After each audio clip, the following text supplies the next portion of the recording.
My name is Bert Collars, and I am, since 1983, the Chief Executive Officer of TigerRock Martial Arts. Well, I grew up on a farm in northeast Nebraska. Grew up basically as sharecroppers.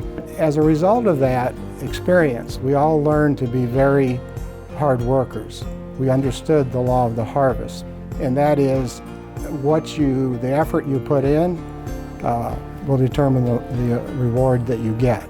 The thing that attracted to me when I was in school years ago was that concept. So myself and 4 other guys moved to the south, and from there we grew our program. It was called International Taekwondo Alliance. Lived and breathed it, worked lots of hours every day, and while people were interested in martial arts at that time, they didn't know what it was. So we did a lot of public speaking. We did a lot of community outreach. We trained other kinds of athletes as well, and cross-training and that sort of thing. The Koreans that brought the martial arts to the United States, they were all pretty much good athletes. They all were soldiers who had trained in the military. All were direct students of General Choi Yong-hee, who was a Korean general and was known for the Korean military version of martial arts. And Won-guk Lee represented the civilian side.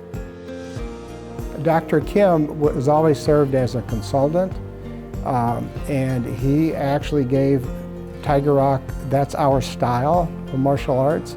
So at one point, Dr. Kim, after he began working with us in the 90s very actively, was to give a name to our style. It's called Hoang. That's a term that's used often in Korea to identify something very special. Taekwondo, or martial arts, the Hoang TigerRock style, is really just a way of life. It's not something you can sit down and meditate about, or think about, or read a book about. It's this actualization that happens as a result of participation. We had people who were students, and now those students became interested in this lifestyle and this profession, and grew that way, really grew organically. It's like anything else. If you don't wake up in the morning and you lean forward, it doesn't happen. We have had different eras of how those academies look. We had different models that we followed, and different color schemes, and different layouts, and that sort of thing. From the time that you walk in, it's open, transparent. Soon there will be more interactive technology in the lobby area.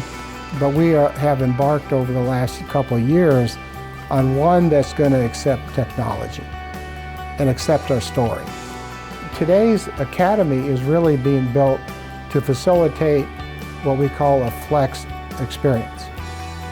Well, we see the future of TigerRock technology, meaning that your experience is something can be shared with other people, and it's such a cool experience that you're going to want to share it with other people. From the marketing message and to the facility itself, to the clothes you wear, to the experience, all of those are in harmony. That is so important to have all of those things fit and complement each other. Then you truly have a culture. And so we speak of TigerRock as a community within a community. And we have that commitment to each other. If you're a member of TigerRock, there'd be lots of people here that would help you because of that connection. And there's a certain amount of trust that comes with that connection, and shared values and shared experiences and that sort of thing. This is such an experience that has this athletic side to it, this motivational side to it, the being on stage in the arena and having the ability to develop these attributes at the same time that can change your life. There's a few things that have always been really important about why we do what we do. One, to me, and shared by many people, is legacy. And legacy has to do with, did you leave the world a better place than you found it? people have a perception of what martial arts is today, but we're going to change that even more. And we're going to concentrate on this experience first and foremost, and that means it has to be engaging, has to be fun. And at the same time, they're having all this fun playing the game, these good things are happening to them. The overarching thing of this is that for us to be relevant today, we have to take all the things that are unique to TigerRock, the things that define us, the experience itself, and the story and why it means something to somebody today. And we have to do it in a platform or an application or app that allows them to share and connect with other people.